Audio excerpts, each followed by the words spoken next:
Well, ladies and dudes, for the very first time in YouTube history, I'm finally gonna make a big giant top 5 list that nobody has never done before.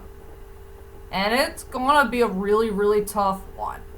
And it's up to us to find these amazing characters who did find a way to redeem themselves from being bad all the way to good. That's for sure. Well, anyway, hi ladies and dudes. This is Rebecca Lynn Barkley, aka BooBob987. This is my review for today. And today, I do have a top 5 list for all of you. And yeah, I will admit, this top 5 list is very darn hard. Over 9,000. And I'm trying really hard to find which one of these characters from movies, TV shows, anime, characters who are based by books, or characters who are based by comic books, whatever. I'm trying to find which one of these characters who did redeem themselves the most. So yep, I'm gonna do my top 5 best characters that I ever loved who did redeem themselves. Yeah, characters who did some bad things here and there, and yet somewhere around the middle point or to the end, they found a way to become good people, or good creatures, good demons, whatever. It's just a tough list to do, and it's very hard to find. But I decided to pick only 5. 5 good characters who did redeem themselves the best. And I guess you want to know who these 5 amazing characters are. So without further ado, ladies and dudes, let's head on to my top 5 best redeeming characters of all time. And yes, ladies and dudes, on my piece of paper, I do have a couple of honorable mentions. Like from the anime wise.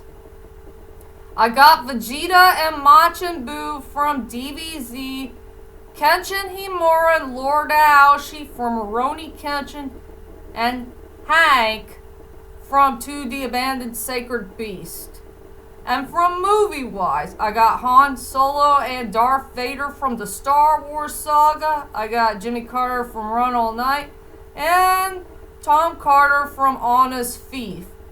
The only Broadway character I can find that came from in the musical is the Phantom of the Opera from Love Never Dies.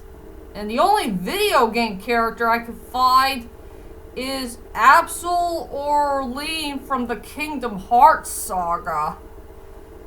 And also I got some characters that I wish who should have redeemed themselves very sooner. Maybe somewhere around the middle part of the movie or somewhere around the end. Like Charlie Barkin from All Dogs Go to Heaven, and Lenore or Lenny from Taken the First One. And most of all, I only got one dishonorable mention, and that is Team Rocket from Pokemon. I think you already know why I hate them with a burning passion, and they'll never change. I just wish they could find a way to stop going after Pikachu and just move on. For goodness sakes. And now, let's head on to my top 5 best characters who did redeem themselves the most. So coming at number 5 is the only main character I can add on this list. A guy who was once a pervert in the whole entire story. Well, in the beginning of it, all the way through, he became a good guy at the middle point and the end. So for number 5 goes to Gene from the House of Flying Daggers. I really love Gene. He's such a great character, and I really I will say he's one of the best main characters out there who did get fleshed out and very well developed. And yes, when we got to know this dude, he's some type of police officer. He been a police officer all of his life. He went to that entertainment house, flirting with the girls. He gets drunk, and he met May. And he was surprised that May is blind, and he did some perverted things to her, and there was one point that he did sexually harass her. But like, just in a couple of seconds. Well, one of the oh heck no moments that came in the film. And since he began to change in the later on part of the movie, he turned out to be a really good person. And he became a very nice guy, and he started to fall in love with May, and he decided to quit the mission about, going after the House of Flying Daggers and trying to eliminate them all. All he cares about is being with May, and that's all that matters for him. And I don't want to spoil too much about the end of the movie because you gotta see this movie for yourself. So Gene, he deserves to be at number 5. Coming at number 4 has to go to Kurama from Yu Yu Hakusho. And I want to say about this young man, he's the most misunderstood character on the list. And yes, that's how we got to introduce him to the beginning part of the story. Is we found out he's a 15-year-old boy. He disguised himself as a human being for the last 15 years. Like many years ago, he was some type of fox demon, and he likes to steal things here or there.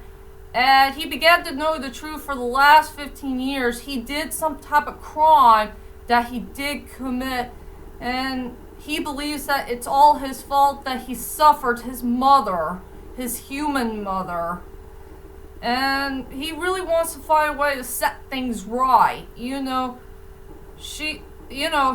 wants his mother to live. So he asked that mirror thingamajig to grant a wish and just let his mother live. He believes he's the one who caused a whole lot of pain and sorrow. And he doesn't want to be a bad guy anymore. He wants to become a good guy. And yes, there was a part in episode 8, the featured Hiei.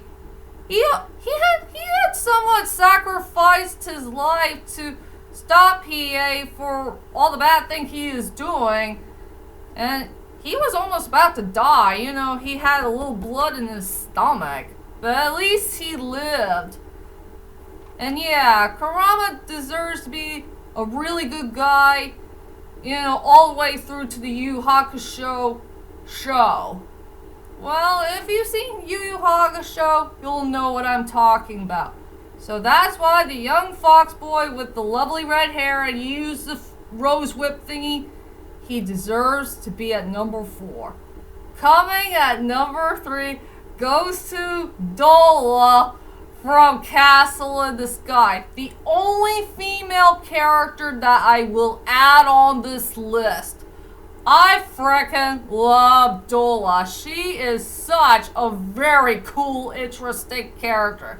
And she's the most funnest character I have ever seen in a Miyazaki film. And yes, in the beginning of the movie, she was one of the bad guys. And she did a couple of bad things here and there in the movie, along with her crazy sons. And she didn't mean to, do some bad stuff on these 2 kids. One is a boy and the other is a girl. And all she ever wanted is that crystal. Yeah, she just wants the crystal for some unknown reason to find Laputa. But then later on, she had a change of heart. She decided to work with Patsu and Shida and, go on this crazy adventure together to find Laputa. And they did find a way to work together as a team. That's for sure. It's a sad shame that Patsu and Shida did not, decide to stay with them. And since they are both orphan kids, and they need somebody out there to take good care of them, and, become a part of a new family and all that stuff. Maybe them being a prize won't be a cup of tea. And I'm sure Doll will be an awesome grandmother figure to those kids. Since they need a crazy grandmother after all. And yeah, Cloris Leachman did one heck of a good job of playing a very amazing character who's very fun, very lovable, and also she is truly the main heart of the movie. That's for sure. And that's the reason why she deserves to be at number 3. Coming at number 2 will be the biggest surprising moment of all. I know this character, I know he's been a bad guy all the way through from the comic books and the cartoon TV show of Spider-Man, but I think the movie version is 10 times better for this amazing character. And I wonder if this is Sam Raimi's most favorite character that he have ever created from the whole 3 Spider-Man films.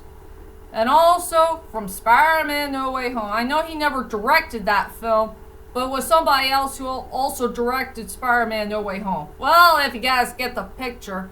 So coming at number 2 goes to Dr. Octopus from Spider-Man 2 and Spider-Man No Way Home. The only villain character I'm going to add on this list. This guy did change his ways from becoming a bad guy into a good guy. I freaking love this character to death. And he's truly one of the best villain characters who did get fleshed out and very well developed. And since we all know from Spider-Man 2, he really did do a very bad thing. You know, creating this weird looking machine type of thingy-majig and try to create something that evolves the power of the sun that will be a palm of his hands. But he did not know that thing is really darn dangerous and it could threat the world. And yeah, he decided to redo that thing again since he blamed Spider-Man for what had happened to that machine of his. And to tell you the truth is, about Dr. Octopus, he kind of reminds me of Darkman in some ways. He and Darkman had so many things in common. Since they're both scientists, they're trying to create something and their experiments has failed. I think he has the bit of that Darkman vibe into the character, if you know what I mean. And I just fell in love with him in Spider-Man No Way Home, and this is the true reason why he's the most greatest character who did get fleshed out and very well developed. He quits being a bad guy and started becoming a good guy. And he did a whole lot of good things that he did in the film and helping out the 3 Spider-Man dudes to take care of the last 4 villains once and for all. Yeah, I love Dr. Octopus to death, and I really fell in love with that actor who played such an amazing character. And that's why he deserves to be at number 2. And finally, the best character who deserves to be the number 1 spot, who's one of the best redeeming characters of all. And this one's for you, Hana Hanamekian. And since you love this character, I love this character too. And he deserves a spot for this list. So coming at number 1 goes to our man, Piccolo from Dragon Ball Z. Out of all the characters I did add on my list, I will say that Piccolo is one of the best redeeming characters of all time. He found a way from quitting being a bad guy all the way to become a good guy in the whole entire Dragon Ball franchise. And his storyline was pretty well told. I mean, yeah, he's the son of King Piccolo. He wants to seek on revenge on Goku for some unknown reason after the events of the World Tournament thing. He's the only character who did kill Goku in public. You know, thanks to the Super Bean Canyon, he did kill him and his brother Raditz. And then he kidnapped Gohan for some unknown reason. He decided to train him for 1 year. And then something incredible happened. You know, when Gohan was about to die from the evil hands of Nappa, here comes Piccolo coming by to save his life, and then he died. And this is the true reason why he's no longer a bad guy. He became a good guy. And I got some good news for all of you Dragon Ball fans out there. That he'll finally become a main character for the brand new Dragon Ball Super movie. And I can't wait to see that film whenever it comes out in America. So yep, I have nothing else to say. So Piccolo deserves to be the #1 best character I have ever loved, who redeemed himself the most. And that is my top 5 best redeeming characters of all time. And tell me, what is your most favorite redeeming character that you have ever seen from anime, movies, TV shows, or whatever else thing in history? Whichever it is, leave a comment there and let me know. And I'll be back for more top 5 lists very soon. So I gotta go. So I'll see you guys later, and sayonara.